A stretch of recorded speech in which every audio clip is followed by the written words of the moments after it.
وہاں ارشاد ہوتا ہے وَسَارِعُوا إِلَىٰ مَغْفِرَةٍ مِّن رَبِّكُمْ، اے مسلمانوں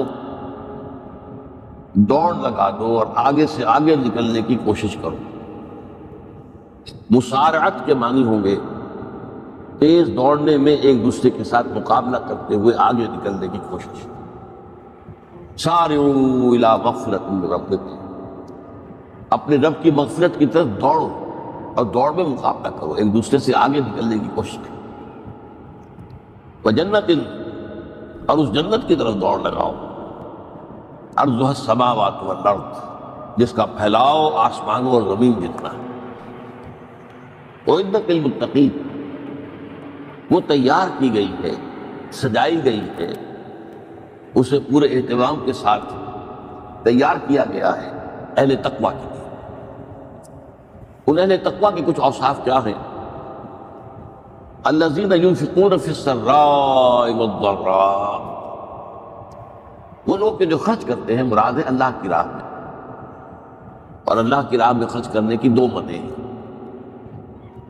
اللہ کی رضا کے لیے اس کے بندوں میں سے جو محتاج ہوں، جن کو کوئی ضرورت لاحق ہو، ان کی مدد، یتیم ہوں، بیوائیں ہوں، مسکین ہوں، کوئی قرض تلے دب گئے ہوں، وہ سب کے سب اس میں آ جائیں۔ لہذا دوسری مت کیا ہے؟ وہ ہے اللہ کے دین کے لیے خرچ کرنا، دین کی تعلیم و تعلم کا کوئی نظام بنانا، پھر یہ کہ دین کو دوسروں تک پہنچانا، اس کے لیے سارے ذرائع جو بھی کسی زمانے میں ابلاغ کے موجود ہوں ان سب کو استعمال کرنا، اس کے لیے خرچ درکار ہے۔ بہرحال میں اس عرض کر رہا تھا کہ یہ دو مدیں ہیں خرچ کرنے کی۔ الذین ينفقون فی السراء والضراء، مسرت کی حالت میں آدمی کے پاس کافی ہے، غنی ہے، تب خرچ کر رہا ہے تو ظاہر بات ہے اس حالت میں طبیعت پر اتنا بوجھ نہیں ہوتا خرچ کرنے میں، لیکن خود تنگی محسوس کر رہا ہو پھر خرچ کرے، یہ گویا کہ اس سے اگلا ایک قدم ہے، ضراء تکلیف کے اندر بھی ہو تو خرچ کرے۔ والکاظمین الغیظ، اور وہ لوگ جو اپنے غصے کو پی جانے والے، والعافین عن الناس، اور غصہ ظاہر بات ہے آتا ہے کسی شخص کی کسی غلطی پر، کسی خطا پر، یا وہ اس نے آپ کے ساتھ کوئی زیادتی کی ہے، تبھی تو غصہ آئے گا۔ لہذا غصے کو تو پی جاؤ اور لوگوں کو معاف کرو۔ والعافین عن الناس، یہ دو کام در حقیقت ایک ہی کام کے دو رخ ہیں، کہ غصہ آیا ہے تو اسے پی جاؤ، اور جس شخص نے بھی تم پر زیادتی کی ہے، تمہارے خیال میں زیادتی کی ہے، ہو سکتا ہے وہ اپنی جگہ پر صحیح ہو، لیکن یہ کہ بہرحال تمہیں غصہ آیا ہے، اس غصے کو پی جاؤ، اسے معاف کرو۔ واللہ یحب المحسنین، اور ظاہر بات ہے کہ اللہ تعالیٰ کو تو ایسے محسنین ہی پسند ہے۔ اب یہاں بھی نوٹ کر لیجیے وہی درجہ احسان جو ہم پڑھ چکے ہیں بڑی تفصیل سے، حدیث جبرائیل کے حوالے سے گفتگو شروع ہوئی تھی، بعد میں پھر بھی مختلف مواقع پر گفتگو آتی رہی، اور اگلی حدیث میں پھر آنی ہے احسان کسے کہتے ہیں۔ تو اللہ تعالیٰ کو ایسے محسن جو اپنے اس دین کو خوبصورت بنا لے، دین ان کا جو ہے اور دینی زندگی ان کی جو ہے وہ دل کو لبھانے والی ہو، وہ لوگوں کو پسند آنے والی ہو، بلکہ یہ کہ اس کے اندر جو ہے وہ حسن جو ہے دل آویزی پیدا ہو جائے۔ تو اس آیت کے حوالے سے میں آج پر حدیث آپ کو سنا رہا ہوں۔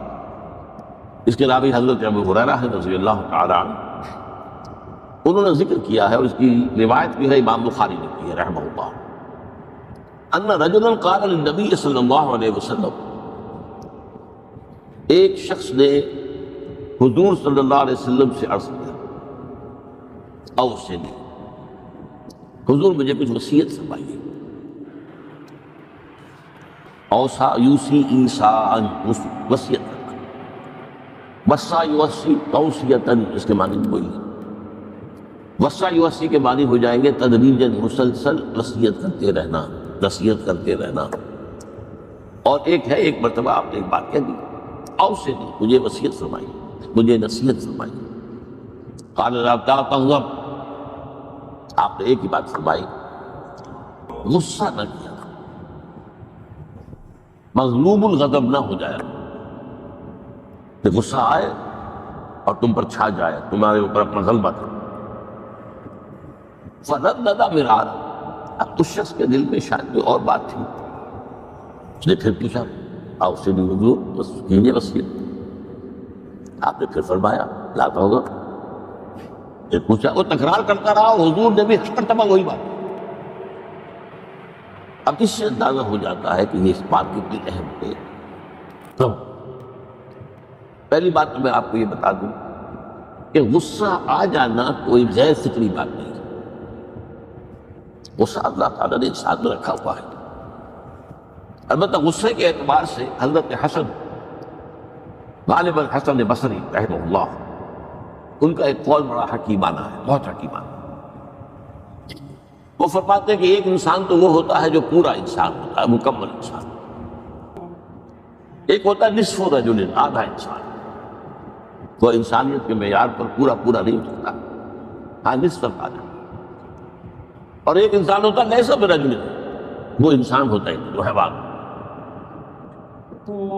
پورا انسان وہ ہے جسے غصہ دیر میں آئے اور جلدی رفع ہو جائے،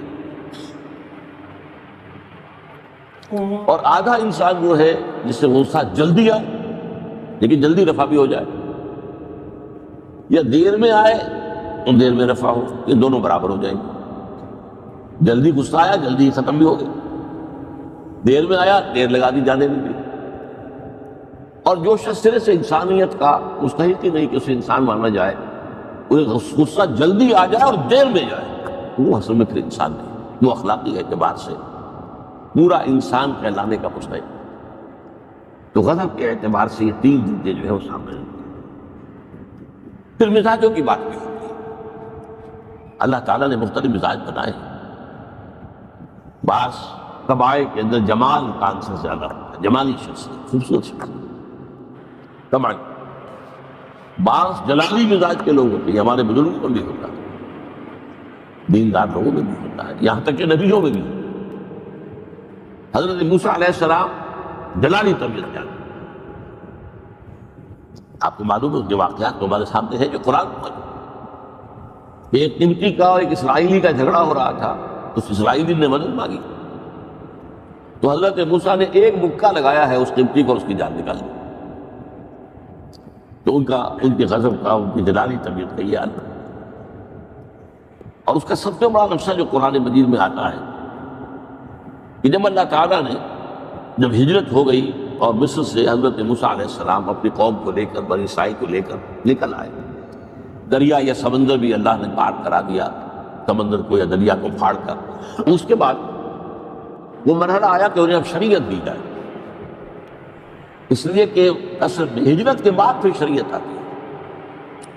ہجرت سے پہلے کا وقت جو ہے وہ تو ایک کشاکش کے اندر گزرتا ہے، جیسے کہ 12 برس حضور کے مکے میں ہے، ایک کشاکش ہے جسے ہم عام طور پر کشمکش کہہ دیتے ہیں، ایک سٹرگل، اس میں مصیبتیں ہیں، تکلیفیں ہیں، مارے کھائی جا رہے ہیں وغیرہ وغیرہ۔